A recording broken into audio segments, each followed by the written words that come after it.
Bonjour tout le monde. Dans ma pratique artistique, je me suis concentrée sur l'identité, le sexe, le corps, les maladies, le pouvoir et les relations entre eux. Mon premier travail artistique est la série des femmes en 2014. Elle traite de 2 choix politiques chinois, la planification familiale et la réforme d'ouverture économique. Je me suis ensuite installée en France pour poursuivre un 2e master. Pendant cette période, j'ai créé la série rouge.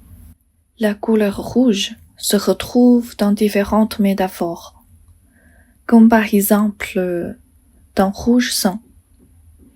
Le saignement est l'expérience biologique la plus fréquente du corps féminin à travers la menstruation, la procréation, mais aussi les blessures et les maladies. Et par la suite, je me suis davantage portée sur l'expression sentimentale et j'ai créé la série des statues de femmes enceintes.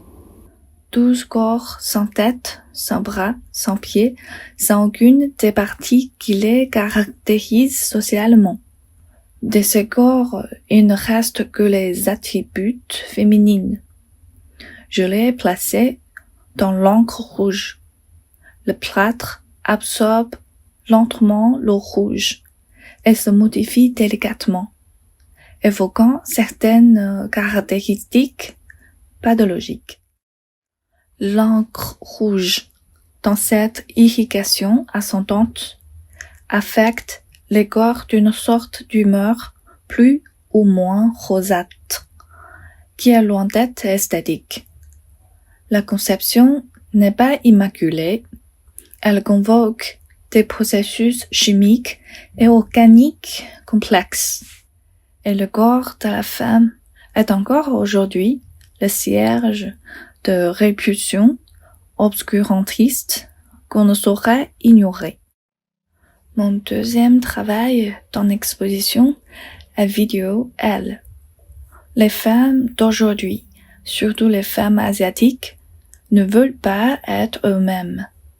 Elles ont été modélées par le jugement esthétique de masse. J'ai collecté des portraits des 50 stars féminines sur Internet et superposé 50 photos avec 2% de transparence. Durant le processus de modification de l'ordre des photos, j'ai constaté que peu importaient les modifications de posture, de coiffure ou de couleur de peau, les traits des visages étaient semblables. Ils se confondaient en une seule et même figure standardisée, que ce soit avec la chirurgie esthétique ou avec les produits cosmétiques.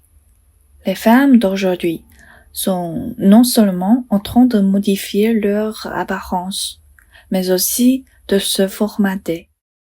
Partant de mon expérience personnelle et de la méthodologie propre à la microhistoire, ma production engage à la fois le domaine de l'émotion et le domaine du physique.